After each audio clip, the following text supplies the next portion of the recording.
Assalamualaikum warahmatullahi wabarakatuh.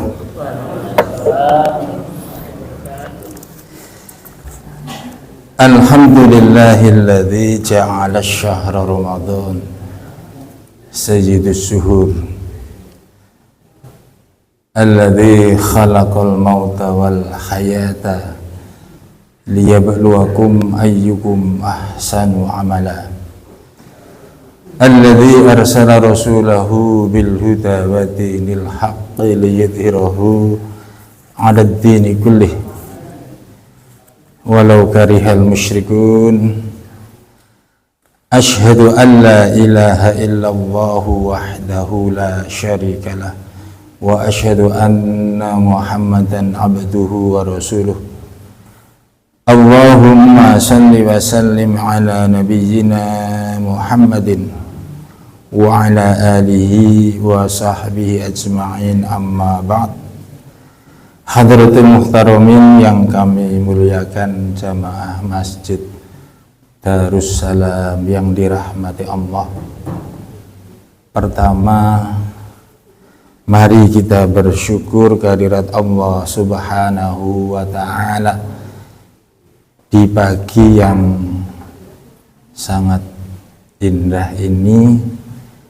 Allah Subhanahu wa ta'ala masih berkenan melimpahkan nikmatnya dalam bentuk sehat jasmani, sehat rohani, serta kesempatan bisa hadir di rumah Allah yang indah dan suci serta mulia ini.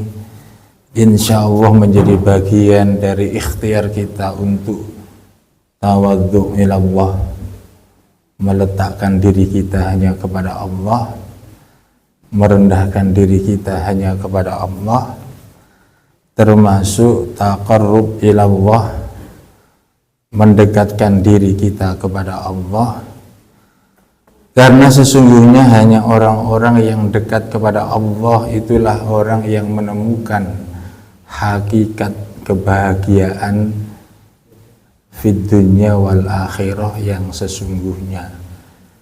Oleh sebab itu, sholat itu harus hadir, bukan sekedar jasadnya yang hadir, tapi hati, pikiran harus hadir. Makanya sholat itu kan nikmat. Ketika baca takbir Allah itu harus nikmat, hadir ya, hatinya dan fisiknya. Kadang-kadang lupa sholat iki wis berapa rakaat, berarti nggak hadir itu. Rakaat kedua apa ketiga. Jadi betul-betul taqarrub ya, bagian dari ikhtiar kita. Kenapa kita hadir di majelis ini, kenapa kita bareng-bareng sholat, ruku, sujud, berdoa. Ada yang jauh-jauh datang ke masjid ingin hadir gitu ya, hadir bersama-sama, hatinya, pikirannya. Jadi kedatangan kita ini bagian dari taqarrub ilallah, ingin dekat kepada Allah. Jamaah yang dirahmati Allah, apa sih sesungguhnya iktikaf kan gitu ya. Jadi hikmah itu pelajaran gitu ya. Nanti coba kita mereview kayak apa sih zaman Rasulullah kan gitu. Kita bandingkan dengan kondisi saat ini. Tentu biasanya terjadi beberapa polemik atau perbedaan. Nah, jadi satu contoh, ketika iktikaf itu harus di masjid. Dan Rasulullah memang rumahnya di masjid. Paham ya? Jadi rumah Rasulullah pada waktu itu ya di masjid itu juga. Nah, itu kemudian menjadi persoalan, gimana lah aku nggak sempat ke masjid, saya harus cari nafkah tapi kepingin iktikaf, boleh nggak iktikaf di rumah? Padahal masjid Allah itu semua bumi adalah masjid Allah gitu. Ya nanti akan kita bahas. Jadi semua bumi Allah itu adalah masjid. Akhirnya nanti Wah, dimonopoli orang-orang yang longgar waktunya bisa ke masjid gitu. Kalau nggak bisa ke masjid berarti nggak bisa dong iktikaf. Nah, ini persoalan-persoalan yang akan kita bahas nanti. Baik, jadi iktikaf itu sendiri secara lughah itu artinya adalah berdiam, gitu ya. Bahkan ada mengartikan memenjarakan diri, menyetop diri dari segala aktivitas keseharian, gitu ya. Nah, ini juga menjadi persoalan. Saya nggak bisa, nggak dapat nafkah, ya apa dengan istriku, anakku. Kalau saya harus berdiam diri seharian di masjid, nggak adil dong Tuhan kalau gitu ya. Gitu ya. Sementara mereka yang punya tabungan banyak mah bisa berlama-lama. Nah, ini juga menjadi persoalan. Oleh karena itu, nanti kita akan review gitu ya, bagaimana kondisi di zaman Rasulullah dan sekarang. Jadi secara lughah, secara bahasa, iktikaf itu berdiam diri di masjid. Jadi menetap di masjid dengan berbagai syarat-syaratnya. Yang kedua, secara hukum apa sih hukumnya? Hukumnya itu sunnah muakkadah. Muakkadah itu sunnah yang sangat dianjurkan, gitu ya. Itu berdasarkan amalan Rasulullah. Rasulullah itu memerintahkan mengencangkan ikat pinggang pada 10 hari yang terakhir pada keluarganya, dalam arti 10 hari yang terakhir itu merupakan hari-hari yang istimewa di bulan suci Ramadan, termasuk melaksanakan iktikaf itu tadi. Apa saja yang didapat atau dalam iktikaf itu yang diharapkan apa? Gitu. Paling tidak ada beberapa. Yang pertama adalah menyambut datangnya Lailatul Qadar. Gitu. Apa itu Lailatul Qadar? Mungkin bertanya-tanya, bahkan ada yang silang pendapat, bahkan ada yang berbau-bau klinik juga gitu. Dulu kami punya guru ngaji itu katanya Lailatul Qadar itu kalau misalnya kamu sholat tiba-tiba di depanmu itu jatuh kerikil, dan kerikil itu kemudian kamu simpan di toples, tiba-tiba jadi emas. Kok halu banget Ustaz. Itu Ustaz di desa zaman dulu, tapi mungkin motivasinya yang penting gitu ya. Jadi tapi karena kita masih awam ya, akhirnya bayangan kita sore langsung jatuh kerikil jadi emas, disimpan di toples nanti penuh, terlalu halu itu. Jadi menunggu Lailatul Qadar. Apa itu Lailatul Qadar? Masya Allah, Lailatul Qadar itu peristiwa yang teramat penting gitu ya. Termasuk selama ini ada satu polemik bahwa nuzulul Quran sering dipahami pada tanggal 17 Ramadan gitu. Tapi kalau kita coba sedikit mereview ayat-ayat yang berkaitan dengan Lailatul Qadar, ternyata Lailatul Qadar itu ada di 10 hari yang terakhir gitu. Ketika Rasulullah mengatakan Lailatul Qadar itu ada di 10 hari yang terakhir, terutama di malam-malam ganjil. Nah, itu sesuai dengan surah Al-Qadar. Dalam surah Al-Qadar itu Allah menegaskan inna anzalnahu fi lailatul qadar. Aku turunkan ya Al-Qur'an itu pada malam Lailatul Qadar. Oh, berarti apa yang disampaikan Rasulullah 10 hari yang terakhir dengan Lailatul Qadar, oh 10 hari yang terakhir berarti bukan 17 Ramadan, karena Nabi Shallallahu Alaihi Wasallam menjelaskan Lailatul Qadar itu ternyata 10 hari yang terakhir. Wa ma adraka ma Lailatul Qadar. Dan tahukah kamu apa itu Lailatul Qadar? Gitu. Jadi Allah bertanya. Harus kita pahami, ketika Allah bertanya itu artinya ini satu persoalan yang penting gitu. urgent, itu sangat penting, sehingga Allah bertanya itu abad hambanya itu harus menggunakan nalar gitu. Iya ya, apa ya? Agar tidak salah, agar tidak menjadi polemik, satu berpendapat, maka Allah menjawab sendiri, Lailatul Qadri khairum min alfi syahr, bahwa Lailatul Qadar itu adalah satu kondisi atau malam di mana malam itu memiliki nilai kebaikan yang lebih utama atau lebih baik daripada 1000 bulan. 1000 bulan, alfi syahr. 1000 bulan itu kalau kita hitung sekitar 83 tahun. Di luar Ramadan. Gitu ya, di luar Ramadan. Jamaah yang dirahmati Allah. Oleh sebab itu sedikit kita ulas tentang Allah Subhanahu wa taala menurunkan malam yang istimewa dalam bentuk Lailatul Qadar.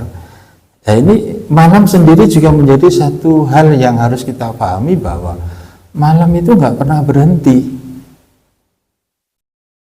Paham ya? Sekarang pagi ya, tapi di belahan dunia lain malam.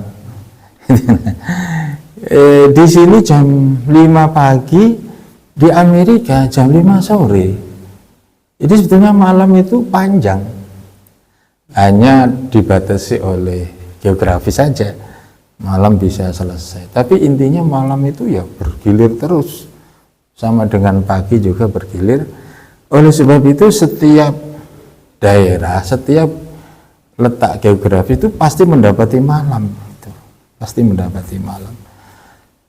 Nah, yang istimewa itu bahwa peristiwa turunnya Al-Quran itu pada malam Lailatul Qadar. Inna anzalnahu fi Lailatul Qadar. Wa ma adraka ma Lailatul Qadar. Tahukah kamu apa itu malam Lailatul Qadar? Lailatul Qadri khairum min alfi syahr. Lebih utama daripada 1000 bulan. Nah, ketika Allah mengatakan aku turunkan Al-Quran itu. Nah, oke, kita menyinggung sedikit tentang Al-Quran. Al-Quran itu diturunkan oleh Allah Subhanahu wa ta'ala kepada Nabi yang terakhir. Jadi Al-Quran itu kitab yang terakhir kepada Nabi yang terakhir. Nabi-nabi Allah itu jumlahnya banyak, 142.000, banyak loh ya. Nabi Allah itu totalnya 142.000, sedangkan Rasul Allah itu 351. Siapa itu Nabi Allah dan siapa itu Rasul Allah? Nabi Allah itu orang laki-laki yang dipilih oleh Allah, diberikan suhuf, macam Allah menyebutnya suhufi Ibrahim wa Musa gitu ya.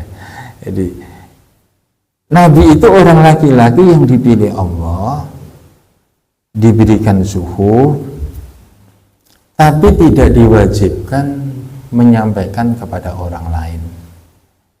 Sementara Rasul, orang laki-laki yang dipilih Allah, diberikan suhuf dan wajib disampaikan kepada orang lain. Nah, yang wajib diketahui itu 25. Nabi Adam, Nabi Idris, Nabi Nuh, Nabi Hud, Nabi Saleh, Nabi Ibrahim, Nabi Zulkifli, Zakaria, Ilyas, Ilyasa, ya, Nabi Musa, Nabi Isa, Nabi Muhammad Sallallahu Alaihi Wasallam. Ada satu visi yang sama, para nabi itu visinya sama. Apa visinya? Mendakwahkan la ilaha illallah. Jadi pentingnya, istimewanya Lailatul Qadar, kaitannya dengan iktikaf, kaitannya dengan wahyu yang terakhir itu bermuara pada satu kondisi, apa? La ilaha illallah. Jadi kita iktikaf pun itu sebetulnya hakikatnya karena la ilaha illallah itu tadi, tidak ada Tuhan yang wajib disembah kecuali Allah. Jadi visi para nabi itu sama, tak terkecuali Nabi Musa alaihi salam dengan kitab Taurat, Nabi Isa alaihi salam dengan kitab Injil, dan terutama Nabi Muhammad sallallahu alaihi wasallam dengan kitab Al-Quran. Nah, kitab-kitab terdahulu ini, baik itu Taurat, Injil, itu akhirnya dirusak oleh umat Nabi Musa. Umat Nabi Musa yang mestinya itu tauhid berdasarkan Taurat, tapi faktanya orang-orang Yahudi tidak lagi tauhid, di mana di dalam Taurat itu mengajarkan sholat, puasa dengan teknik yang berbeda, ya, membayar zakat, khitan, melarang makan babi, melarang berzina, melarang membunuh. Tapi faktanya orang Yahudi tidak seperti itu. Bahkan dikabarkan di dalam Taurat itu akan ada nabi terakhir dari bangsa Arab namanya Muhammad, tapi tidak diakui. Nah, berlebih-lebihan, ghuluwun dalam beragama. Bahkan kitab Taurat itu kemudian diubah menjadi Talmud. Sekarang itu mereka punya kitab namanya Talmud. Di dalam Talmud itu ada penjelasan selain ras Yahudi diibaratkan seperti hewan yang boleh dibunuh. Jadi nggak usah heran kalau teman-teman kita, saudara kita di Filistin, ya, di Palestina, yang 2 tahun terakhir itu dibantai oleh mereka 40.520 yang meninggal. Coba, hanya dalam waktu 18 bulan. Dan mereka tidak merasa berdosa. Kenapa? Karena dalam Talmud mengatakan selain Yahudi itu adalah ras yang boleh dimusnahkan. Ya memang kurang asam memang gitu. Dan sejak Presiden Joe Biden sampai Presiden Donald Trump ini nggak ada bedanya mendukung 100%. Ini sangat terkait dengan iktikaf, sangat terkait dengan nuzulul Quran gitu deh. Nanti kita akan bicara kenapa, apa tujuannya Al-Quran dan bagaimana peranannya Al-Quran. Baik, mereka melakukan ghuluwun itu berlebih-lebihan, padahal mestinya kalau mengikuti Nabi Musa itu tidak seperti itu. Termasuk kitab Injil, di dalam Injil juga tidak pernah mengajarkan bahwa Nabi Isa itu adalah Tuhan, Nabi Isa adalah anak Tuhan. Tapi lihatlah orang Nasrani gitu ya, orang Nasrani berlebihan sehingga menyatakan Nabi Isa adalah anak Tuhan, Nabi Isa adalah setara dengan Tuhan. Dan kasus-kasus terbaru ini luar biasa, banyak mu'alaf masuk Islam dari kalangan pendeta atau aktivis gereja. Salah satu contoh kalau panjenengan klik di YouTube yang banyak diceritakan oleh Donditan gitu ya, yang dulu dia aktivis gereja, sekarang udah menjadi bagian dari dai ya, menyampaikan kebenaran Islam. Salah satu contoh itu ada jamaah yang tanya kepada pendeta itu, Pak Pendeta saya mau tanya, kalau memang Yesus itu anak Tuhan, berarti Yesus punya ibu dan Yesus dilahirkan oleh Maria gitu. Berarti Maria mengandung Tuhan dong. Iya, katanya. Oh gitu. Lah terus kan Bunda Maria kan wafat lebih dulu daripada Yesus. Lah yang mencabut ruhnya Maria berarti anaknya dong gitu. Kok sadis amat gitu. Nah, ya. Jadi mereka itu terjadi satu pergolakan main gitu ya, pemikiran, sehingga mereka itu akhirnya banyak yang kukut, akhirnya launching ke Islam gitu. Nah, ini satu contoh saja. Banyak sekali contoh-contoh yang akhirnya mereka banyak yang tertarik untuk mempelajari Islam. Jamaah yang dirahmati Allah, dalam surah Al-Maidah 72 satu contoh, itu Yesus atau Nabi Isa dalam Al-Quran itu bahkan mengatakan, ya Bani Israel a'budullaha Rabbi wa Rabbakum, wahai bangsa Israel, karena dia hanya diutus untuk bangsa Israel, u'budullaha, sembahlah Allah, Rabbi wa Rabbakum, gitu, Tuhanku dan Tuhan kamu sekalian, gitu, jangan menyembah yang lain, gitu. Huluwun, jadi berlebih-lebihan dalam beragama sehingga mereka itu melenceng. Oleh sebab itu jamaah yang dirahmati Allah, Al-Quran yang turun pada Lailatul Qadar termasuk iktikaf itu untuk mencari Lailatul Qadar, malam yang istimewa. Al-Quran itu diturunkan oleh Allah berfungsi sebagai petunjuk. Kalau kita review kembali di Al-Baqarah 185, Allah Subhanahu wa taala menegaskan, syahrul Ramadan alladzi unzila fihi al-Qur'an hudan lin-nasi wa bayyinatin minal huda wal furqan.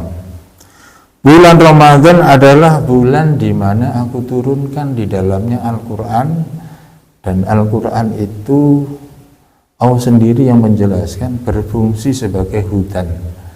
Hudan itu petunjuk, petunjuk dalam kehidupan manusia. Di sini bukan hudan lil mu'minin, tetapi hudan linnas. Jadi petunjuk bagi kehidupan manusia. Jadi manusia yang meninggalkan Al-Quran, dia pasti hidup dalam kegelapan. Manusia yang tidak menegakkan hukum Al-Quran, dia pasti dalam kegelapan. Sehingga Allah katakan, wa man lam yahkum bima anzalallahu fa ulaika humudz zalimun. Dan siapa yang tidak menegakkan hukum berdasarkan hukum Allah, maka dia hidup dalam kegelapan. Jadi zalim, mazlum itu satu kondisi yang gelap. Zalimun itu kegelapan. Jamaah yang dirahmati Allah, Al-Quran sebagai petunjuk, jadi hudan linnas. Maka petunjuk ini bisa diartikan ketika Allah melanjutkan ayatnya itu wa bayyinatim minal huda, dan sebagai bayan.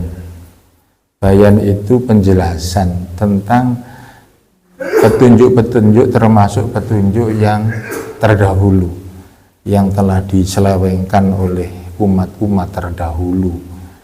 Satu contoh, Yahudi sudah melenceng, Nasrani melenceng. Padahal kalau pendeta-pendeta terdahulu itu betul-betul tauhid, macam ada namanya Waraqah bin Naufal, itu masih sepupu dengan Khadijah.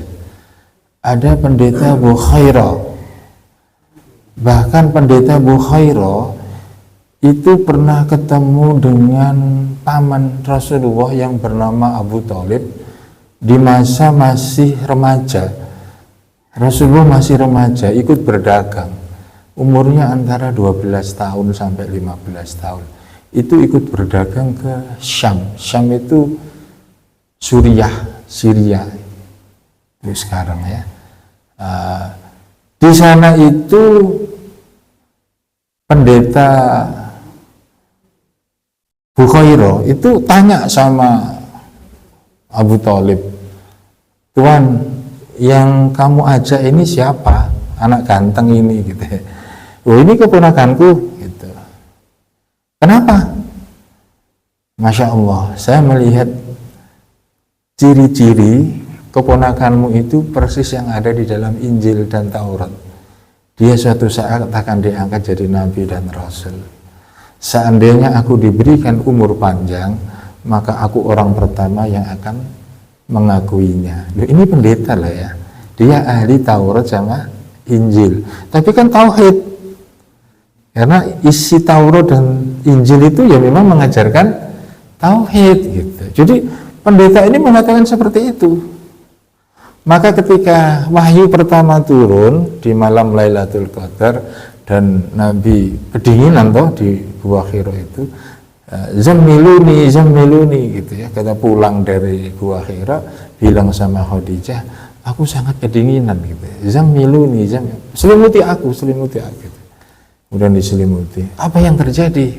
Kemudian diceritakan bahwa di Gua Hira itu malaikat telah datang dan mengajarkan kepadaku tentang 5 ayat surat Al-Alaq yang pertama itu yang berbunyi Iqra bismi rabbikal ladzi khalaq khalaqal insana min 'alaq Iqra wa rabbukal akram alladzi 'allama bil qalam 'allamal insana ma lam ya'lam. Khadijah sendiri bingung. Kira-kira apa itu yang terjadi? Betul, kami nggak tahu persis ini apa yang terjadi. Oke, saya mau tanya kepada Waraqah bin Naufal gitu ya. Karena dia ahli Injil dan ahli Taurat ya, tapi tauhid sekali lagi. Jadi bukan kayak pendeta sekarang gitu ya. Perjanjian baru yang banyak dikombinasikan oleh Paulus itu ternyata yang paling berperan dalam perjanjian baru itu Paulus itu memalsukan Injil yang asli menjadi seperti sekarang. Akhirnya kan diceritakan itu ke Waraqah bin Naufal dan Waraqah bin Naufal mengatakan, wahai Khadijah, berbahagialah kamu. Kenapa? Apa yang kamu ceritakan tentang suamimu itu persis yang ada di dalam Taurat dan Injil. Bersyukurlah kamu, itu suamimu sekarang sudah dilantik oleh Allah menjadi nabi dan rasul yang terakhir. Tapi sembunyikan dulu. Nanti kalau ketahuan orang Yahudi, dia pasti dibunuh sama orang Yahudi. Makanya periodisasi dakwah itu ada 2. Yang pertama dengan sembunyi-sembunyi, yang kedua dengan terang-terangan. Jadi ketika surah Al-Muddatsir itu ya ayyuhal muddatsir, wahai orang yang berselimut, kum fa'andir, buang selimutmu dan berikan dakwah peringatan. Baru Rasulullah berdakwah secara terang itu periode yang kedua. Loh, waktunya kok wis apa? Sampai surut ya. Baik. Nah, ini penting soalnya ya. Ketika Al-Quran itu kemudian mereview kasus-kasus itu, maka surah Al-Ikhlas itu menjadi satu poin utama dalam apa ya? Rekonstruk. Jadi membangun kembali kerusakan-kerusakan itu. Makanya bunyinya adalah Qul huwallahu ahad. Katakan Allah itu ahad. Jangan dipecah-pecah, jangan dianggap ada Tuhan-Tuhan yang lain gitu ya. Disebutlah Al-Ikhlas karena mengajarkan tentang keikhlasan hati, meninggalkan kemusyrikan, meninggalkan sifat-sifat yang dilekatkan pada makhluk. Qul huwallahu ahad, katakan bahwa Allah itu esa. Esa itu betul-betul maha satu, tiada duanya. Mike ini satu tapi nggak bisa disebut esa, karena di toko Mike itu banyak, apalagi di pabriknya gitu ya. Jadi ya kalau yang namanya esa itu betul-betul satu, tiada duanya. Allahus Samad, jangan Allah tempat bergantungnya segala sesuatu, artinya jangan bergantung kepada selain Allah, jangan bergantung kepada makhluk. Jadi yang selama ini, satu contoh Hindu ya, Hindu itu jauh lebih lama daripada kenabian ya. Jadi Hindu itu sudah ada sebelum Rasulullah diangkat. Jadi jangan menyembah air yang mereka sebut dengan dewa ruci. Jangan menyembah matahari. Mitologi Romawi kuno menyebutnya Dewa Mitra, atau mitologi Jepang itu Shinto. Jangan menyembah angin yang mereka sebut Bayu ya, jangan menyembah api seperti orang Majusi ya, mereka sebut Dewa Agni dalam mitologi orang-orang Hindu. Tapi sembahlah Allah yang menguasai gunung. Jadi orang Jawa ada loh yang nyembah gunung gitu ya. Oh, wedhus gembel gitu. Ini kudu diselamati, lek enggak nanti dan seterusnya dan seterusnya. Atau kalau di desa itu dulu kami waktu masih kecil itu ada pohon beringin besar itu ya, itu di bawahnya selalu ada merang. Tahu merang ya? Nah, dikasih kemenyan, terus dikasih sesaji dan ada telurnya, ada apa. Ya, mereka sebetulnya mencari Tuhan, hanya dapatnya baru sebatas itu. Oleh karena itu Islam itu sebagai petunjuk, memberikan pencerahan. Nah, ketika Allahu Samad, Allah bergantungnya segala sesuatu, lepaskan bergantung kepada makhluk, tapi hanya kepada Allah itu. Ya sama lah, kalau kita itu punya persoalan, hati-hati kalau mau curhat, gitu. Kalau mau sharing hati-hati. Kadang malah dikompori, gitu. Nggak malah dapat solusi, malah semakin runyam, gitu ya. Karena manusia itu ada dua macam, ada yang ikhlas memberikan solusi, tapi ada yang malah orang Jawa bilang itu jelongkrokno, gitu. Lam yalid wa lam yulad, Allah itu tidak beranak juga tidak diperanakkan. Nah ini kan berarti menyinggung kerusakan yang dilakukan oleh pengikut Nabi Isa alaihissalam yang kemudian menuhankan Nabi Isa gitu. Wa lam yakul lahu kufuwan ahad, dan tidak sesuatu pun yang setara dengan Allah. Setara. Nah, mereka kan menganggap Isa Al-Masih putra Maryam itu kan setara dengan Allah. Oleh karena itu jamaah yang dirahmati Allah. Jadi pentingnya nuzulul Quran itu ada di situ. Oleh sebab itu bayan, jadi wabayyinatin minal huda itu termasuk penjelasan ayat dengan ayat. Atau kita tidak boleh mengambil Al-Quran itu secara parsial gitu ya, diambil sebagian, ditinggalkan sebagian, itu nggak boleh. Al-Quran itu harus utuh 30 juz diambil semuanya. Termasuk ketika membaca, ya mohon maaf ya, jangan hanya Yasin dong gitu. Nanti surah yang lain iri, kok Yasin tok aja yang dibaca. Aku surah ini kok nggak dibaca juga gitu sekarang. Ya udah dibaca aja 30 juz itu ya, nanti diulang lagi. Nah, di dalam Al-Fatihah, kenapa sih disebut Al-Fatihah? Al-Fatihah itu disebut pembukaan ya. Di Al-Fatihah itu nama lainnya adalah Ummul Kitab, induknya Al-Kitab. Ternyata dari 114 surah itu, yang 113 itu ada keterkaitan dengan Al-Fatihah. Apa itu dengan ayat pertama, kedua, atau yang terakhir gitu. Makanya disebut dengan Ummul Kitab, induknya Alkitab. Satu contoh ketika kita bahas tentang nuzulul Quran, membahas tentang Al-Quran sebagai petunjuk, termasuk Al-Ikhlas tadi itu ya. Al-Ikhlas itu kan ada di 112 gitu ya. 12, 13, ya. Ternyata match dengan Al-Fatihah, terutama pada ayat terakhir ketika ghairil maghdubi alaihim waladdallin, dan itu diawali dengan siratal ladzina an'amta alaihim. Ya Allah, sebagaimana jalannya orang-orang yang telah engkau berikan nikmat atas mereka. Siapa itu? Anbiya wal mursalin, para nabi dan para rasul, wasiddiqin wasyuhada wassalihin, termasuk orang-orang yang benar, syuhada, orang-orang yang mati syahid, wassalihin, dan orang-orang saleh. Siapa itu orang-orang saleh, orang syuhada?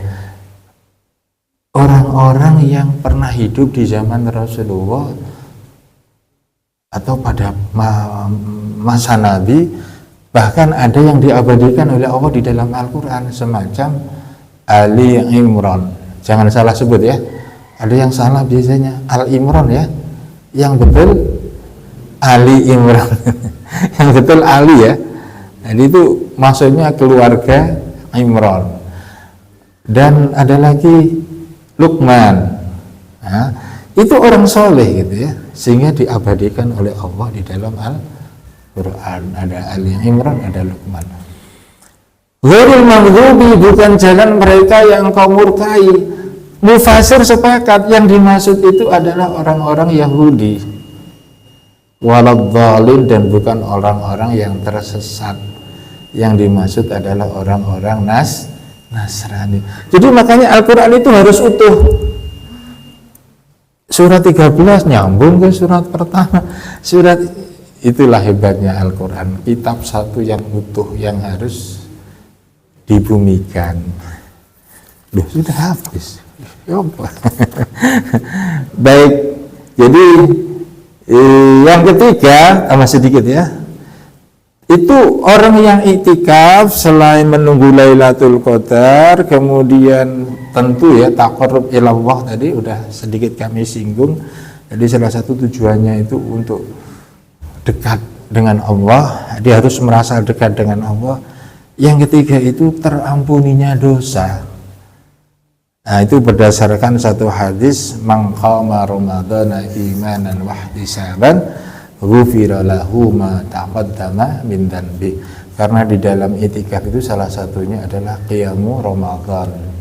Jadi siapa yang, jadi istilahnya itu gini ya, kalau kita berdasarkan hadisnya Aisyah, di zaman Rasulullah itu yang populer adalah qiyamu Ramadan. Tarawih itu pada masa sahabat. Kalau qiyamu Ramadan itu 11. Kalau tarawih itu 23. Itu udah terlanjur ya. Mau tarawih mau enggak apa-apa. Tapi kata Aisyah, maka Rasulullah salatul laili illa ala 11 rakaatan. Tidak aku temui Rasulullah itu salat malam kecuali 11 rakaat fi Ramadan atau fi ghairi, baik di dalam Ramadan maupun di luar bulan Ramadan. Jadi kalau di dalam bulan Ramadan namanya qiyamu Ramadan, kalau di luar Ramadan namanya qiyamul lail. Itu saja sih sebetulnya. Baik, mungkin ada yang mau bertanya? Enggak ada. Iya, monggo. Waalaikumsalam warahmatullahi wabarakatuh.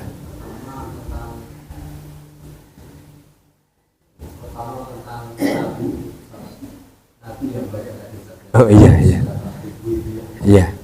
Apakah Nabi itu hidup di tanah Palestina dan Oh iya. Apakah Nabi-Nabi yang banyak itu hidup di tanah Palestina dan Timur Tengah? Iya. Ataukah ada yang di luar itu? Iya. Kadang-kadang saya juga berpikir Nabi sebanyak itu, apakah mungkin juga ada nabi-nabi yang dan kemudian Nabi itu jadi mengajarkan agama arji ya, seperti Hindu dan sebagainya. Itu yang pertama. Yang keduanya tentang sejarah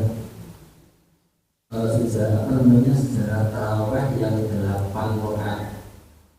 Nah, saya kemarin mendengarkan YouTube dari Biaya ya, yang dari anak itu mengatakan bahwa sebenarnya tarawih itu 20. Nah, kalau ada yang 11, itu kan sejarahnya awalnya sholat witir yang 11, yang maksimal 11 rakaat, kemudian bagaimana ceritanya menjadi ditetapkan menjadi 8 untuk sholat tarawih dan 3 witir. Jadi awalnya itu sholat witir yang ditetapkan maksimal 11 rakaat itu saja. Iya. Penjelasannya Ustaz. Iya. Oke. Baik, mudah-mudahan kalau ada kekurangannya saya mohon maaf ya, karena keterbatasan pengetahuan kami juga. Tapi setahu kami bahwa jumlah nabi yang 1420 itu rentan waktunya kan panjang gitu ya. Jadi ada masa-masa. Jadi enggak langsung 1420 itu hidup pada satu masa, tidak, tapi masanya sangat berbeda gitu. Satu contoh, ada namanya kaum Samud, kaum Ad, penduduk Madian gitu ya. Wah, dalam tafsir Jalalain itu dijelaskan bahwa kaum Ad itu tingginya situ nadirain, coba bayangin, 60 hasta. Kita bisa satu hasta itu bukan satu depol loh ya, tapi dari pundak ke sini. Ini satu hasta. 60 situ nadirain. Kita bisa bayangkan. Lek dhuwure sak gitu, kaki sak piro. Artinya ada masa periodik yang panjang. Tentu hidupnya itu bermuara di Arab ya. Di Arab antara yaitu ada Palestina, ada macam-macam dan seterusnya. Itu yang pertama. Apakah mengajarkan Hindu ini itu dan sebagainya? Kalau secara konsep intinya adalah agama tauhid.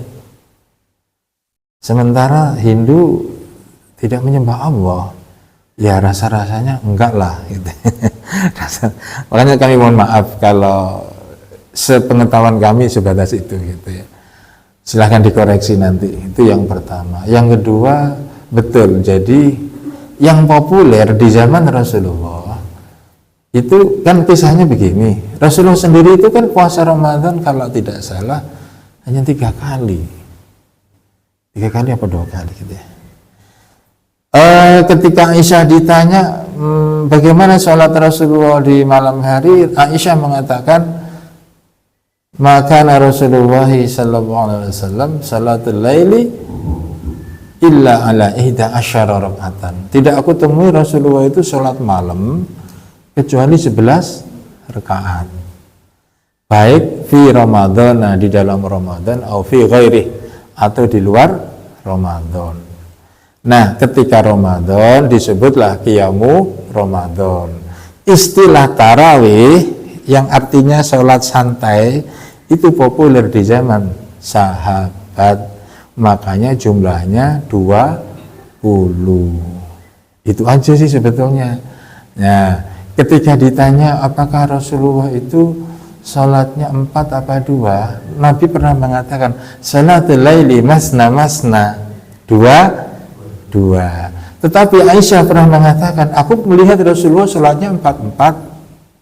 Artinya boleh 4, boleh 2. Ketika Rasulullah secara verbal mengatakan masna-masna, itu namanya qaulun Nabi. Ketika arba itu fi'lun Nabi. Mana yang boleh? Semuanya boleh. Yang nggak boleh itu nggak terawih. Nggak salat malam, itu yang nggak boleh. Berbukanya kayak balas dendam, akhirnya ngantuk. Ya, itu yang nggak boleh. Jadi, nah terus bagaimana dengan witir? Witir itu sholat al-witr, itu artinya ganjil. Nah, Rasulullah mengerjakan minimal 1. Tapi kebiasaan kata Aisyah itu 3. Ya udah itu aja. Mau gimana lagi? Simpel aja. Karena kadang-kadang ada jamaah, aku itu mau sholat lagi, bagaimana? Udah ikut sholat di masjid 11, tapi malamnya mau sholat lagi. Kok ribet amat sih? Ya kalau mau sholat aja nggak apa-apa. Kan sholat sunnah, memang ibadah sholat itu ibadah yang paling dicintai Allah. Nggak apa-apa, sholat aja nggak apa-apa. Sholat mutlak lah apa gitu. Nggak apa-apa. Namanya sholat mutlak. Atau bagaimana ya, saya nggak usah ikut witir, nanti mau tambah lagi. Boleh-boleh juga. Intinya 1, sholat sunnah atau ibadah sholat itu adalah ibadah yang paling dicintai Allah. Makanya semua ada sholatnya. Mau pergi ada namanya sholat safar, ya kan? Itu. Mau sholat wajib ada namanya sholat rawatib. Ada yang qobliyah, ada yang ba'diyah. Minta hujan, sholat. Saudara kita mau dikuburkan, sholat. Jadi sholat itu memang ibadah yang paling dicintai Allah itu. Karena ini tadi mendekatkan diri kepada Allah. Karena waktunya habis. Yang mau kora-kora, yang mau melanjutkan itikaf nanti demikian yang bisa kami sampaikan. Mohon maaf apabila ada kekurangannya. Kebenaran pasti Allah yang punya, kekurangannya kami mohon maaf yang sebesar-besarnya. Subhanakallahumma bihamdika asyhadu an la ilaha illa anta astaghfiruka wa atubu ilaika. Rabbana zidna ilma warzuqna fahma waj'alna min ibadikas salihin. Rabbana atina fid dunya hasanah fil akhirati hasanah wa qina adzabannar. Afu minkum. Assalamualaikum warahmatullahi wabarakatuh.